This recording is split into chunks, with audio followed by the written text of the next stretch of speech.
ሆነ አስተሳሰቡ ከገጠመ ለምን እሄዳለሁ? የሆነ ነገር ጎድሎ ካላየሁ በስተቀር ወይ የሆነ ነገር ካልተመቸኝ እንዴት ልሄድ እችላለሁ?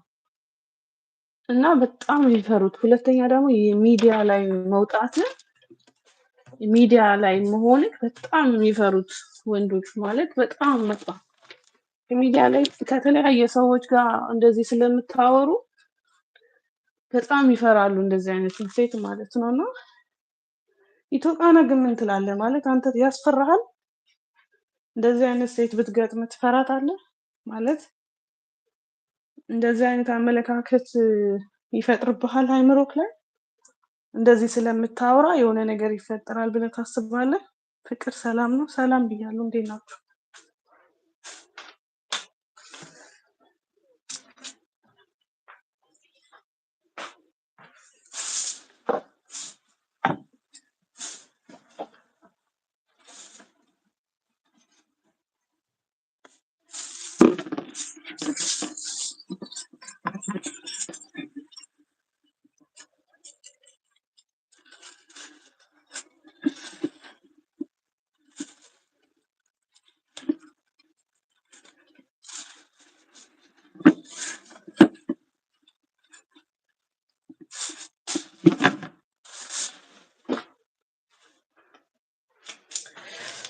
እና ለማንኛውም ይመቻችሁ።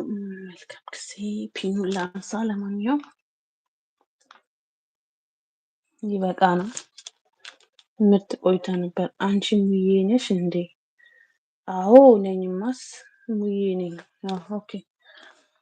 ሚዲያውን በደንብ ስለማቅ ጥርጣሬ አይኖረኝም። ግን አንዳንድ ሰው ሚዲያ ላይ ያለ ሰው ማመን ይቸግረው። አዎ በጣም የሚቸግረው። እግዚአብሔርን ስልኩን ሰጠኝ እኮ ሰጥቶኝ ጨርሶ ባወራሽ በቃ ከልብ ሆኜ ባወራሽ ደስ ይለኛል አለ።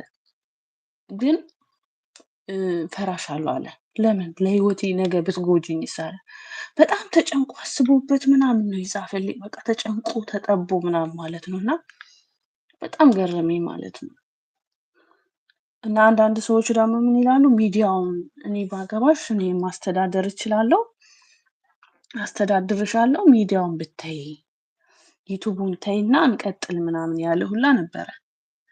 እኔ ሚዲያ አልተውም በነገራችን ላይ። እንደዚህ ገና ለገና ያስተዳድረኛል የሆነ ሰው ገንዘብ አለው አቅም አለው ብዬ ነው። በራሴ ሰርቶ መጣርን አውቀዋለሁ። በራሴ ሰርቼ መለወጥን ነው የምፈልገው እንጂ የሰው ጥገኛና የሰው ዛሬ የጎደለኝ ይሄን አምጣ ምናምን ማለት አልወድም።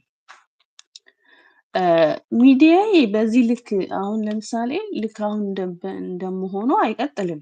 ያው ለምሳሌ ላይቭ ላይ ምናምን እየመጣው የሚሆነው ሁሉ አይቀጥልም። መስራት የምፈልገው ነገር አለ በዛ ላይ እና በዛ ላይ ብቻ ነው የሚያተኩረው።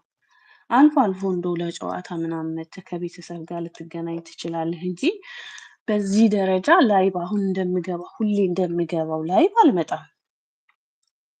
ሲጀመር ባገባም ባላገባም ማለት ነው እንደዛ አልመጣም።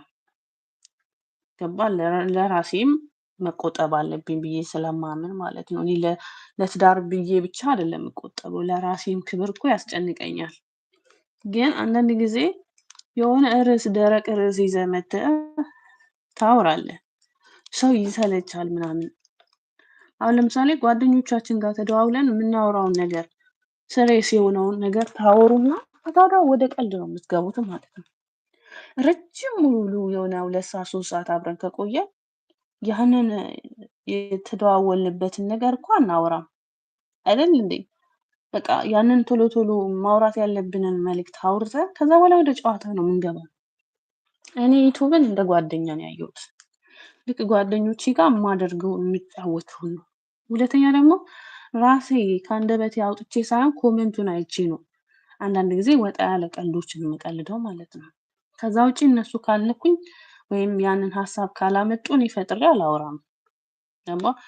እና በነገራችን ላይ ክብር ለትዳር ብቻ አይደለም፣ ለራሳችንም ክብር ያስፈልገናል አይደለ? የራሳችንም ክብር እኮ ያሳስበናል።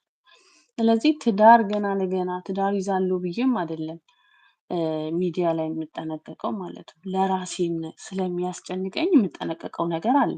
መጠንቀቅ አለብኝም ብዬ ራሴን ሁሌ